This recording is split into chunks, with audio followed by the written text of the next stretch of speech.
tutaramenya ikintu na kimwe kuri Yesu, hari ikintu cyari mu mitima yacu twaramukunda. Kumukorera n'umuriro kandi atabintu byinshi cyane uramenya kuri Bibiri ivyita urukundo. Rero Imana utiyumvira igihembo na kimwe, utiyumvira merci y'umuntu n'umwe. Ikibazo si n'abantu, ikibazo ni wewe nyene. Hinduka wewe nyene, ubikemura indani. Urabiza ati uyu muzi nawe uranduye, igiti ntikizosubira kunana. Ubwira uza aho nyene wumvise Imana.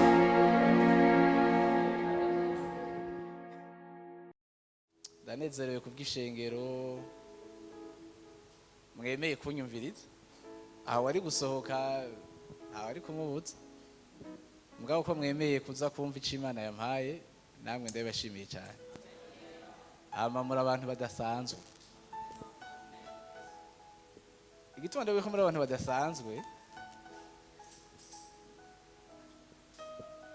ntabwo mwaguzwe amadiyama. Nta ninza amadiyama ari ngaha muri Kongo n'ari ku isi yose, n'amakorota n'amazahabu n'ibiki. Iyo bishobora kutugura, Imana yari kubitanga. Mugabo twaguzwe amaraso y'igiciro kinini y'umwana w'Imana.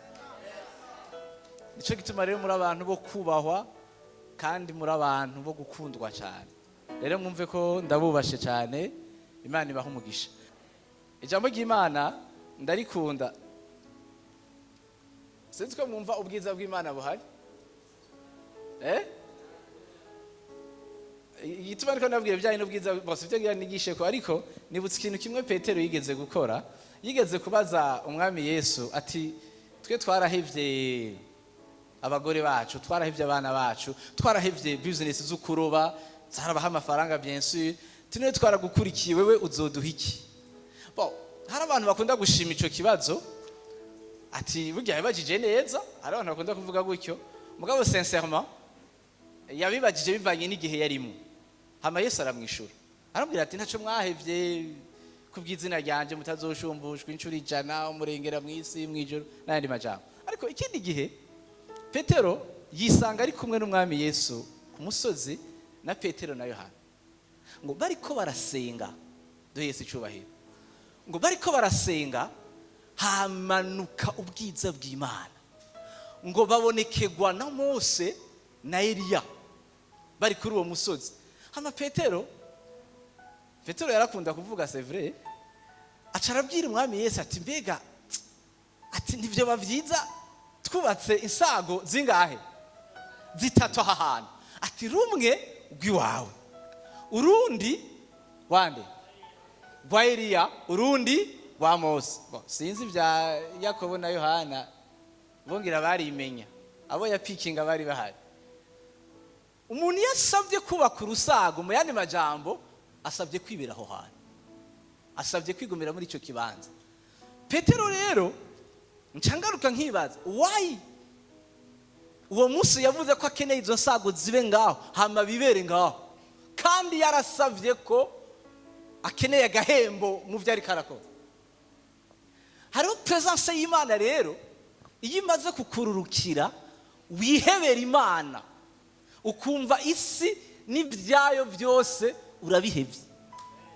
Imana imaze kumwishura muri ubwo buryo, finally yarabonye yuko icari gikenewe ni kwari kwishyuza agahembo. Yesu yarakeneye presence y'Imana. Ibi rero nibihe biba gake bivanye n'urugero rw'impemu rw'umuntu. Hari abantu bumva ubwiza bw'Imana bari ngaha mw'ishengero, mugabo siko byategerezwa kumera. Imana ishimwe. Ubwo buzima bwateza kuduherekeza kuva tugisohoka hajya gushikiye tugiye hose, tukaguma twimvira kuri ubwo bwiza bw'Imana kandi tububamo. Imana ihabwa icubahiro. Reka rero ndabaganirize gato, kandi numvume ngo ntibiri kure y'ibi bintu mvuze, ndaza kubigaruka ko paraye. Ngomba kubaganiriza ku vy'ibyiyumviro vy'ibihoraho. Ijambo umwami yampaye kubaganiriza nagise ivyiyumviro vy'ibihoraho, kugira mindset ya eternité, kugira ivyiyumviro bimatanye kugira umutima. Bibiliya zimwe zirakoresha ijambo ngo umutima, mugabo hari Bibiliya na ronse bita amplified bo bakoresha amajambo abiri bavuze ngo kugira imitima n'ivyiyumviro vy'ibihoraho. Imana ishimwe. Rero jewe objectif y'uno mugoroba ndabizi ko mwankisi, mugabo nje gutsindagira ko kandi ndaje nanje kubankisha isi kandi Imana ishimwe. Ati turaca tuja hehe n'ubundi bwo twarabize. Reka dusome Ecclesiaste canke umusiguzi ibice 3 umurongo wa 11. Nituza kumarana kanya kanini untiza amatwi yawe ese urutuye impwemu. Ecclesiaste umusiguzi 3:11. Voilà, bahampaye. Reka dusome. Aravuga ngo ikintu cyose yakiremye ari ciza mu gihe cyacu, kandi yashize ivyiyumviro vy'ibihoraho mu mitima yabo. Naho umuntu adashobora gusarangura igikorwa Imana yakoze uhereye ku itanguriro ugashitsa ku iherezo. Iryo jambo rero bavuze ngo ivyiyumviro vy'ibihoraho, nako ndabwira ngo musomye iryo Bibiliya bita amplified, nivyo nico bahinduye bavuga ngo ya plance, bakoresheje verbe planter. Aha, bamaze gushikayo. Nsomera pasa,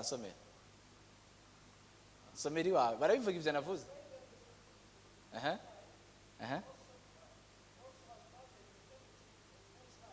Men's heart and the mind. Yasomye niyo rero ngo mu mutima w'umuntu ngo Imana yateyeyo plante, yarateye mu yandi majambo yaramushizemwo urubuto. Imana ishimwe.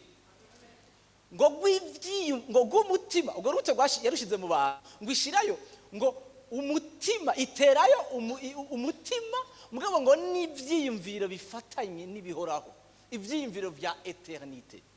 Ikintu nkunda kubwira abantu kandi ndiko ndagipfa n'abantu benshi, abantu barataye ama responsabilité y'Imana, ivyo bategerezwa gukora kugira ico Imana yavuze kibe. Iyi verse uyumvirije uwo mengo ni gikorwa caraheze, ego kiri muri past, mugabo Imana yarateye ntiyakujije, yateye ivyiyumviro vya eternite mu mitima no mu vyiyumviro by'abantu, mugabo ntiyabikujije. Ni kuvuga iki? Responsabilité yo gukuza ico giti, iyo mbuto y'ibihoraho biri mu mutima wawe ni wewe nyene. Imana ishimwe. Kubera iki ndiko ndavuga aya majambo? Bene data, mwibuke ko ubuzima turimwo ni préparation, ni kwitegurira ubuzima twimirije buzoza. Imana ihabwe icubahiro. Imana ishimwe. Turiko twitegurira ubuzima buri imbere, turiko turitegurira eternité, turiko turitegurira ubuzima butazoshira. Tukiri ngaha mu isi rero nukuri ndabizi bizoshika umunsi umwe umutima uhagarara.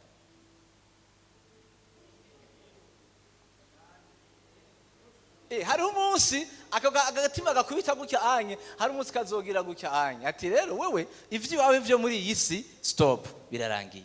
Mugabo bizoba bitanguye. Nimugatinye ko umunsi umutima uzohagarara, ahubwo mutinye umunsi umutima wahagaze ibizoca bikurikira. Iyo tukiri ngaha mu isi rero dutegura ibizoba umunsi umutima wacu wahagaze. Guhagarara k'umutima wo bikunda utobikunda na Aburahamu sokuru wabizera umunsi umagatima karahagaze. Dawidi umugabo yagwanye intambara zikomeye muri iyi si umunsi umagatima kiwe karahagaze. Ariko ndakunda ijambo ry'Imana ngo amaze gukora ivy'Imana yamutumye gukora kandi vyiza, umutama Dawidi ngo acarisinzirira. Imana ihabwe icubahiro. Rero tuduge buke mugabo dutahuye ko umunsi umwe agatima kazohagarara. Mugabo umunsi ako gatima kahagaze ibizokurikira nibihe. Rero ivyo nje kubaganiriza ni bizokurikira inyuma yuko agatima kahagaze. Doho umwami wacu icubahiro. ako gatima ba Paulo bakoreye umwami umunsi umwe karahagaze barasinzira. Ba Timoteyo abatwitangiye ba Petero kandi bobo nikihagarika. Hari gihe agatima gahagarika kihagarika usinziriye ugacugiramwo. Hari abantu barungitswe kugahagarika kandi baragahagaritse. Babanje kubaca imitwe, babanje kubaturira, babanje kubagirira nabi. Murabe nije ndiko ndigisha. Murabe jewe gusa. Imana ihabwa icubahiro. Bene data, umunsi umwe ivyo ngaha mwisi bizorangira. Reka rero tuganire ku bizoca bikurikira. Bega turemeranya ko isi atari wacu. Bibiri ivuga ngo mwisi si wacu. Agatima umunsi kahagaze tuzoba tugiye rero iwacu havre. None ubwo buzima tuzobamwo buzoba determine niki hazoba iki. Usama verse menshi shako dusoma ariko amwamwe ndayasimba. Murabona ubu buzima buraduha amahitamwo menshi. Ubu buzima buraguha guhitamwo kuba umucommerçant, kuba umuganga, kuba umupastori, kuba umuloya, kuba umupianiste, kuba umuririmbyi, kuba umuprotocole. Ubuzima buguha amashwa menshi. Ariko eternite canke ubuzima budashira bwatanze amashwa abiri gusa. Swat ni gehinomu umuriro utazozima canke mwijuru. Nivyo bintu bibiri. Eternite niyo mashwa yonyene ishobora gutanga nabiri. Ariko tukiri muri ubu bugingo umuntu agira amashwa menshi. Umuntu ariyumvira haja, ariyumvira hatembera, ariyumvira ico bikora cyose nta kibazo na kimwe. Mugabo ico gihe shwa ni zibiri. Eternity guhitishamwe umuriro utazima canke kubana n'umwami bihe bitazoshira. Imana ishimwe. Ni giki rero reka nabwira ikintu ubusabane bwawe n'umwami bw'uyu munsi nibwo buzodetermina ubusabane uzogirana n'umwami muri eternity. Ivyo ukorana n'umwami uyu munsi peu importe uko vyaba bimeze, umucoko wo bikuramwo, ububabare wo bikuramwo, ingorane wo hura nazo, mugabo ubwo busabane, ubwo bucuti, uko kugendana n'umwami kwawe k'uyu munsi niko kuzodetermina ubucuti muzogirana n'umwami muri eternity. Abantu ntibazobana n'umwami kumwe.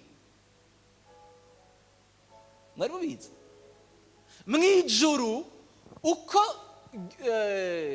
Dongule azobana n'umwami nuko mama Evrina azobana n'umwami biratandukanye. Mugabo uyu munsi biri ku gipimo. Ico gipimo n'ubucuti n'ibikorwa uri kurakorana n'umwami uno munsi nivyo bizodetermina ubucuti muzogirana n'umwami muri eternity. Danieli ari mwiyerekwa ijambo ry'Imana rivuga ngo igihe yabonye ngo abashikanye benshi kukugororoka bobo ngo bazokwakaka nk'inyenyeri. Mugabo nibazokwakaka nk'inyenyeri gratuitement. Hari ubuzima bahisemwo kubaho kigihe tukiri mwisi. Mugabo umunsi agatima gahagaze tayari uzobugira rero. Umunsi umwe papa aragwara araremba ari kumwe n'umukuze wiwe nawe aragwara araremba nawe n'abatama b'imyaka yababa 180. Hamare bari mu modokari bageze ngahi Bujumbura. Papa yitwa Samuel, uwo mutama aramuraba bose bariko baniha abatama babiri. Aramuraba ngo Samwe ngo tugira twishura ivyo twari. Iryo jambo yaranse kumva ngo Samwe ngo tugira twishura ivyo twari. N'umutama akunda gutwenza ariko kwishura ivyo twariye. Abantu nta muntu adatinya urupfu kandi arazi kiyagiye aragiye kwishura ibintu yakoreye ngaho cyangwa aragiye kwishurwa ivyo yakoreye ngaho. Reka nacongereko umwe agiye kwishura ivyo yakoze ubundi agiye kwishurwa ivyo yakoze. Nta kintu na kimwe Imana yo guhezagiza muri iyi si gihuye n'ubutumwa bwiza bw'Imana. Ukiri muri uyu mubiri nothing. Abaririmbyi nta gahembo na kamwe kandi Imana ibahezagira. Nta gahembo na kamwe mu ruronka gahwanye n'ukuntu mwinjira ishengero mu bwiza bw'Imana. Nta gahari muri iyi si. Mugabo muri eternity muzogasanganya. Abavuga butumwa ibikorwa byose muri ko murakora. Bero data nta muvuga butumwa yorohewe muri iyi si. Abantu borohewe n'abantu batacu bariko baramara mu bwami. Abantu bariko barasufura kubw'inkuru nziza, abo bantu Imana irabishimiye. Dere kandi aba murongo wampa ari ikintu Derek ariko kunyigisha. Simbira muri Filipi 1:29 ndahace ko nyarukanga 1:29.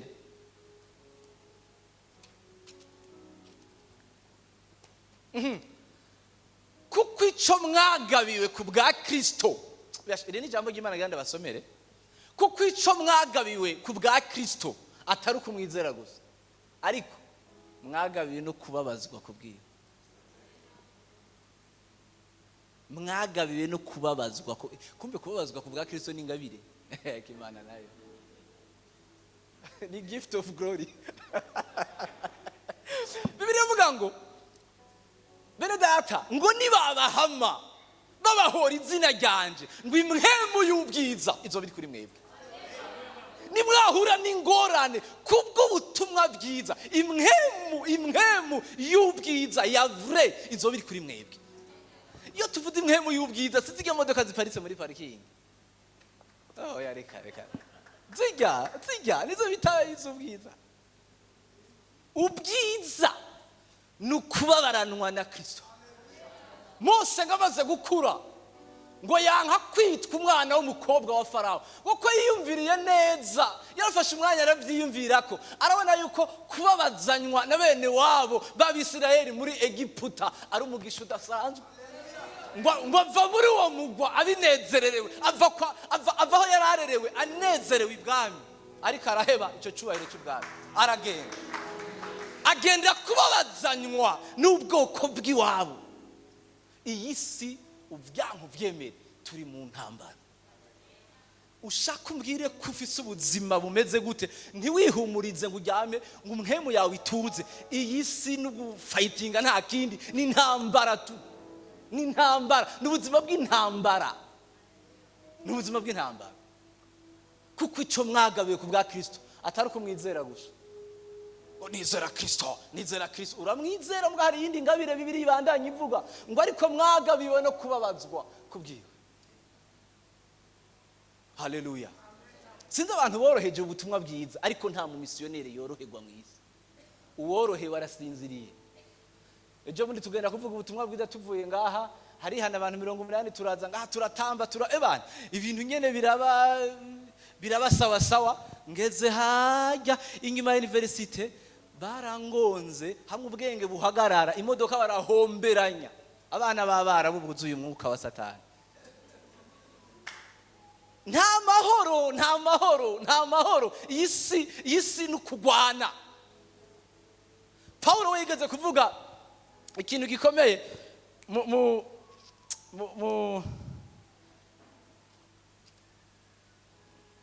reka tujeyo ntacyo.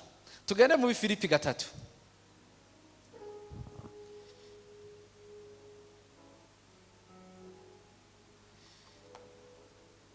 Ariko tutarajayo banza mumpe wa murongo muhejeje kumujya nyene, banza mwigirwe imbere gato.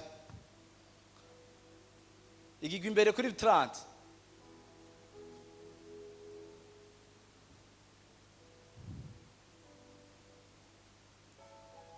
Avuga ngo ngo muri ako kantu nari ndagashaka, ngo muri ya ntambara mwambonanye, ngo kandi iyo munyumvana n'ubu.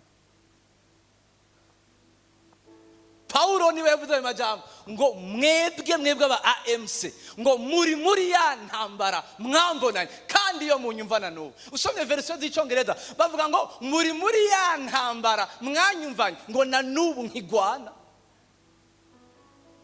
Imana ishimwe. Hariho intambara y'ubutumwa bwiza turimo. Burya wo vyemera wo vyanka uri umusoda wa Kristo. Kandi ngo nta musoda yikwegera mu vy'ubugingo wazohimbara wa mutumwa. Nushaka guhimbara patron wawe, nushaka guhimbara chef d'état major, uri umusirikare agenda kwibarara kanywa inzoga inkoya yishize ngaha hanye. Hari igihugu kimwe numvise ngo bagiye kugwana bakabona abakobwa mu ibarabara, ivy'intambara bace babivamwe bakaja kuryamana nabo mu bihugu bibanye. So nushobora kureyisusa mu ntambara, hariho ubuzima nk'ubwo ukirimo. mugabo abantu barakiriye isi bayigira iyabo, bayigira iwabo, bayigira ko bashitse. Iyo pastor karavuga ngo tugende tuvuge ubutumwa bwiza, bene data ntimwibaze kara kantu koroshe. Irega se kantu koroshe, sakantu koroshe. Nuko tuvugira Bujumbura, hari handi wogenda n'amaguru ukavyibuha ngaha atari uko wafunguye, mugabo ari kubera urugendo wagize. Mugabo umunsi umwe agatima nikahagarara, tuzogenda gusanga umwami kandi azobiduhembera ibyo byose. Turi mu ntambara. Turagomba rero abakristo b'abasoda bazineda, bafite mindset y'igisirikare. Abakizwa bubatse ubuzima bwabo nk'abasoda, batari mu bihimbaro by'uyu mubiri, batari mu bihimbaro by'isi. Mugabo babaye abihebera Mana, barihevye, baheba amagara yabo, baheba amafaranga yabo, bayashira mu butumwa bwiza. Amafaranga yose woronka n'ay'Imana. Nkunda kwibwira abantu, amafaranga yose dufise sa yacu n'ay'Imana, kandi kikuje ko cyose kivuye ku Mana, umenye neza yuko ico kintu si iwawe. Nta konte yawe ibaho, konte yawe ifise. Wogira konte mwisi gute kandi mwisi atari wanyu, nage mabanka atari wanyu. Konte yacu iri mwijuru, ajya amahera nayo gukorera Imana, ni frais de mission.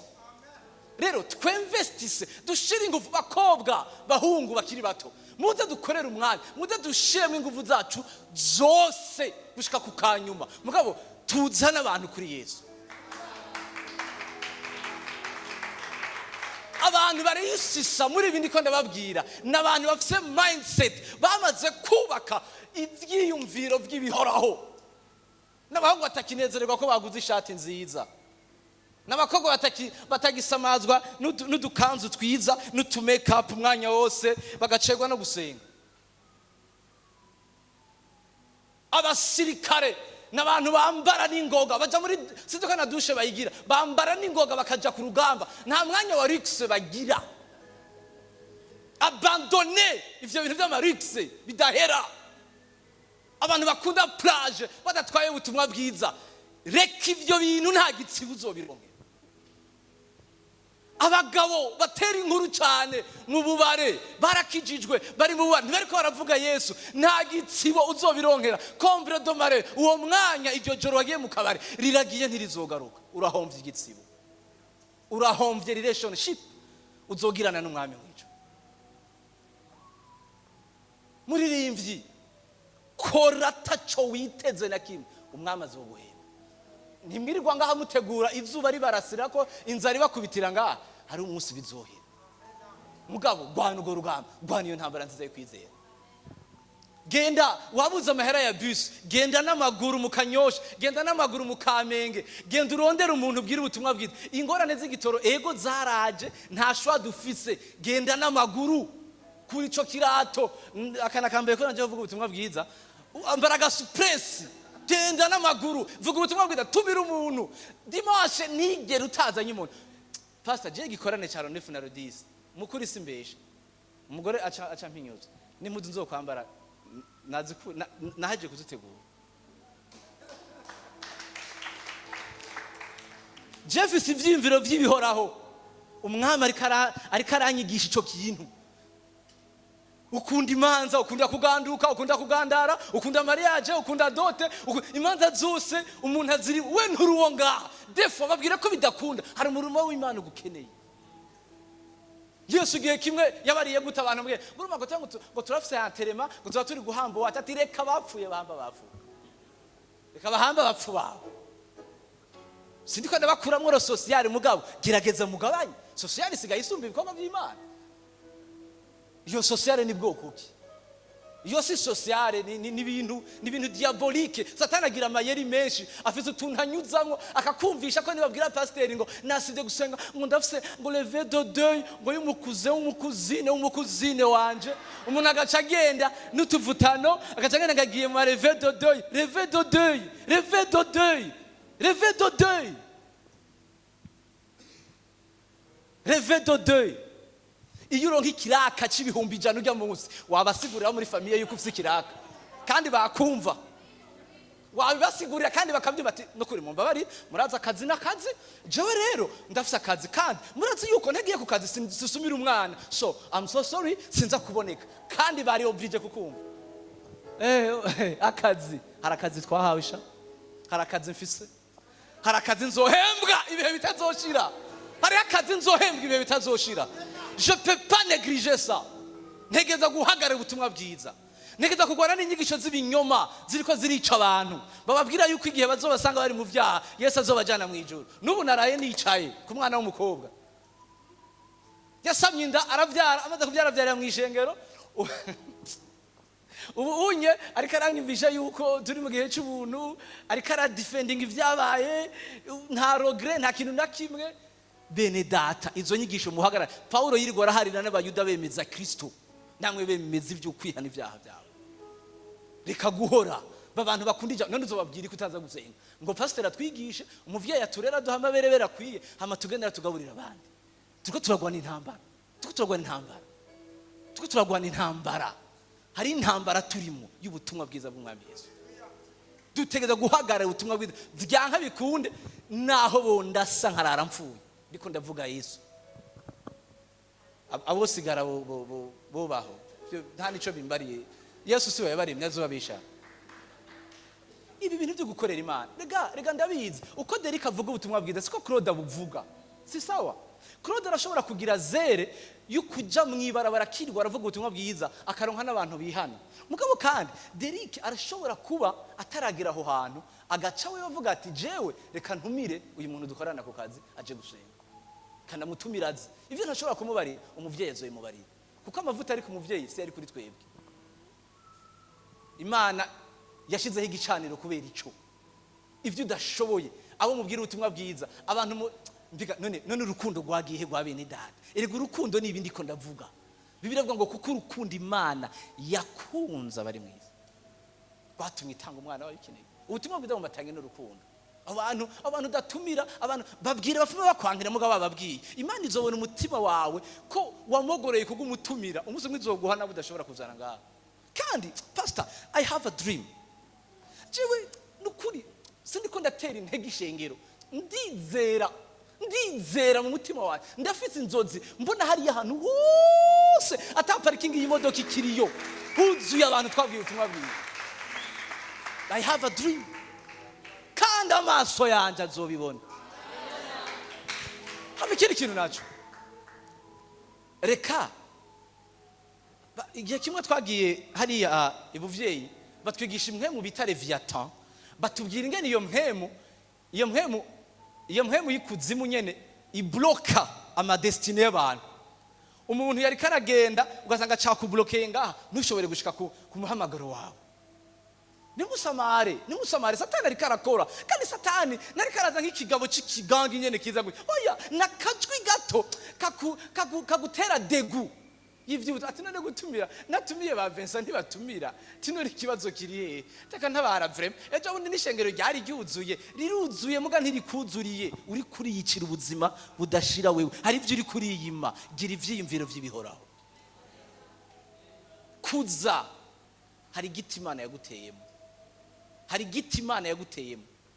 hari ivyiyumviro vy'ibihoraho Imana yaguteyemo gerageza nawe bivomerere haguruka uvuga uti uyu munsi turi tariki zingahe vuga ati le 9 le 10 naho hoziki nta n'ikindi kintu usubira gusengera baye amafaranga musengera nawe gusengera amafaranga mnashaka mu abantu babikora murabireka je suis désolé none Imana yaguhita ariko uravuga ubutumwa bwiza uyakoze iki reka Imana iduha amahera kubera mission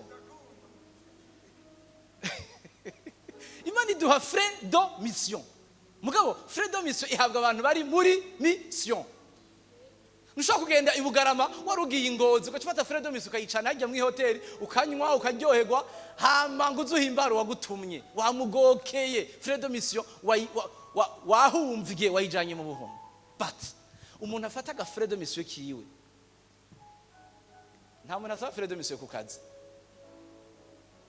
akazi yaguhaye contrat akubwira bati genda gukorera ibururi iyi minsi 2 uzocugaruka naho utorinda guhogora bateza kuri iri hotel baraguha amahera zo kubeshaho ibintu byose bizogutunga bazobiguha hama ugaruke uvuye kuri mission. None nimba umwana w'umuntu ashobora gukora ivyo,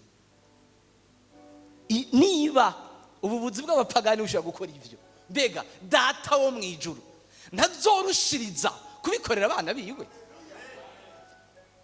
Kubera iki twashize umutima ku bintu?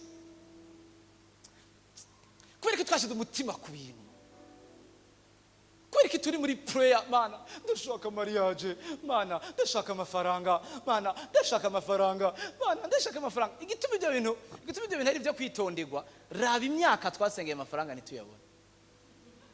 Ndibimva ko ibyo bintu bishobora kuba birimo ikibazo. Bibiliya ivuga ngo mwitwararike, Matayo 6:33, mwitwararike ibyo bwami bw'Imana no kugororoka. Hariho kwitwararika ibyo bwami bw'Imana mugabo no kugororoka no gutunganira Imana, kandi ngo nta ciza na kimwe Imana yigeze yimira bagenda bayitunganiye. Nta ciza na kimwe Imana izokwima abantu bagenda bayitunganiye. Ubwami bw'Imana no kugororoka niwe muhamagaro wacu. Ibindi rero ibi tuko turavuga ibintu materiel, ibintu bifatanye n'amafaranga, ivyo ni ibintu bikomi inyuma bikakwirukako, mugabo wewe uri kurinde, uri kuri objectif, uri kurakorera Imana. Kandi Imana mu bintu nabonye itivuguruzamwo ni ijambo ryayo. Yo Imana iragukunda, ariko ijambo yavuze nukuri ntirihinduka. Basha aho hantu yarahananiwe, iri faible cyane, igeze ku ijambo ryayo. Ico yavuze yarakivuze. Mose yabaye umugabo asenga ngo ku buryo yageze ku rwego rwaho Mose ngo aganira n'Imana ngo nk'uko umuntu ashobora kuganira na mugenzi we, ukuntu uganira na Serije. Mugani cyabujije ko umunsi umwe yayidekoneye ihame gacigira akantu gatonyi. Mose n'ubu ntabuze ikiziga cyeho kiri na ca gihugu yamubarira ntiyakibonye n'ukuri. Muzosome neza Bibiliya. Kandi n'Imana yari yaravuganye nawe, ariko Imana irateye ubwoba. Imana ikubarira ikintu gafuta kigezeko kubera imyitwarire yawe. Ende tugororokera Imana, ende dutunganira Imana, ende dukorera Imana mu kuri no mu kugororoka. Ibindi byose Imana izobiduha. Babantu bagwanira inkuru nziza y'Umwami. Reka tureke vraiment kabana mama kudutera intege buriye tuba abana bakuze. Burya umwana akuze araryoha, umwana araba responsable, akagira ahantu ibintu avyimenyera. Gutumira abantu kuza gusenga nuko reka ntanga akarorero haguruka Claude. Murana iyi telefone iyo umuntu twamutumiye akaza ngaha akakira Umwami Yesu, bisa nkaho wewe wicaye ngaha muri AMC kandi urikengera umengura umuntu mutereka ari umuntu munini cyane. Yo Satani arakubaha n'abadayimoni biwe. Ego urafise abagukoresha ku kazi umengo uri umuplanton, umengo ukora akazi gasanzwe, ariko wewe uri gikoma ngo muhagarariye ubwami bw'Imana muri iyi. So iyo dutumiye umuntu rero akaza ngaha akakira Umwami Yesu, asa mufate ku telefone ari ubugingo budashira. Ujya muntu watumiye ni wewe ufashe mu by'Imana yaguhaye, ukuramwo kado y'ubugingo budashira urayimuha. Burya nico gikorwa uhejeje gukora. Imana izokuzitirira mu nzira zawe zose. Urashobora kwicara mon frère. Imana izokuzitirira mu nzira zawe zose, izokwitaho ivyawe byose ni wahagarara ukavuga ubutumwa bwiza. Ndabashingira ntaye gatonyi, hari umuntu nabwiye ubutumwa bwiza, umupapa w'igihanga muri imyaka mike iheze. Hama ndamubwira ubutumwa bwiza, arizera, arakomera mu gakiza, akunda ubutumwa bwiza. Rero atangura kuvuga ubutumwa bwiza, n'ubu mwohurira kubwira ubutumwa bwiza atazi kukijijwe, arakunda kuvuga ubutumwa bwiza. Umunsi umwe rero bacamubwira ngo agende muri Kongo, ngo hariyo akazi bariha $1 ngo azotunga vraiment, ati ntugire ikibazo na kimwe. Ati rero nkora ikose ryo kugenda ntasenze, atariko ndagenda. Ati ngezeyo ngera ahantu hafi y'ahantu biti Karemi, mugabo shikira ahantu mu ishamba. Ati nkiyagera mbona amagufa y'abantu, mbona amagufa y'inka. Arabaza abahungu b'Abanyarwanda bari kumwe, ataha nyine mbutahaze, ataye n'abantu bapfiriye, atanga atumwe yose bashaka kuza bakatwica, ati ni nk'abakiba, ati ivyo niko bimeze ngaho. Aba muri iryo shamba inzara iramwicira mubabaza, mugabo umunsi umwe baravuga bati nukuri tuve ngaha vraiment je mfume subiri wacu i Burundi.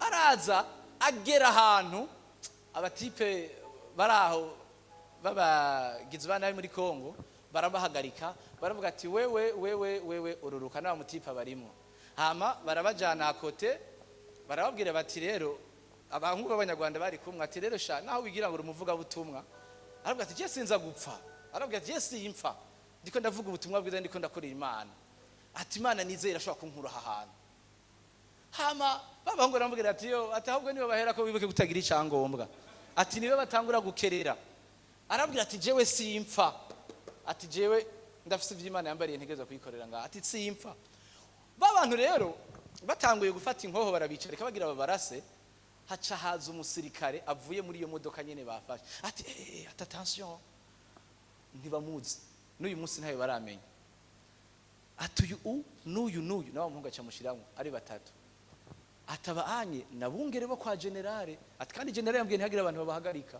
ngo unatumishi wa generale ati yego ati nakazi kayo aho mvuze uko kubera ibindi biswahili ntabishobora hama mugabo atumishi wa generale ndakazi hama rero baca baravuga ati nimugende hoci nimudukwegera wa muhungu yurira imodoka araza uyu munsi ari ino Imana yaramurokoye Imana yaranshingiyo ntahe numva ndajugumiye umubiri wose Imana irakunda bavuga butumwa Imana irafise raison yo kukureka ngubeho afite kugira urambire muri iyi si si ukwatura cyane kuzubaha imyaka 350 oya kugira urambire muri iyi si ni uko ukora icyo umwami yagutumye hama umunsi ibyo yaguhaye byaheze izoguhamagara witahire Paulo yavuze ngo nagwanye intambara nziza y'ukwizera ngo ndangije urugendo amahoro ibisigaye mbikiwe igitsibo cy'ubugingo ngo ariko kandi musicecanye ngo nabandi bose biteze kuzosereka ku mwana w'Imana babantu rero bihebeye ubutumwa bwiza babantu bahevye amagara yo kubutumwa bwiza uronsa amafaranga nukuri korera Imana uronsa kanya korera Imana abantu bafise ivyiyumviro vy'ibihoraho nabantu bazi no gutunganya ivy'amafaranga yabo amafaranga yabo ntaje mu tuntu twari twose hari hana banza gukora umwanya wabo suwo kuja kuryohe siriko ndabuza kuryoherwa mugabo turyoherwe dufise objectif bikuzana umuntu kuri Yesu vyo ukunda ko nja kwitanganyika kuryoherwa nabana n'umuryango mugabo vise target yuko bonda hasanga ndaza kumuganiriza urukundo rw'Imana niyavyizera tujane mugabo nirasure kirazira kimwe kuva mu nzu udasenze kirazira kumara umunsi utavuze Yesu kirazira hariko umurongo utukura aho hantu ivyo uzoba wakoze vyose shaka umbwire ko winjije miliyoni 100 uwo munsi tu n'as rien fait ntaco wakoze na kimwe vuga Yesu uri mwiduka yawe uri kuradandaza raburya mukiriya mwemera kurongoyeko ubwira ati no kuganiriza gato y'urukundo rw'Imana mubwire Jobundi nahuye n'umuhungu n'umukobwa ahantu mukazangazanga hirabuye bari mu vyaha hama nje ndaparika imodoka ndabatera amatara nje ndahagarara ndamanura ibiyo ndabwiye ni Yesu arabakunda mbona bararekuranye ndabwiye ni Yesu arabakunda umwe muri bo ngo ame mugabo je dérange ce monde de ténèbres iryo jambo rizobakorera ndabasengera Imana rika jambo nababariye mu izina rya Yesu ntibaze bapfe bagiye rize ribaho ubugingo budashira kandi ivyo birashoboka Pastor murakoze Imana ibaho umugisha ivyo umwami yampaye byari binyene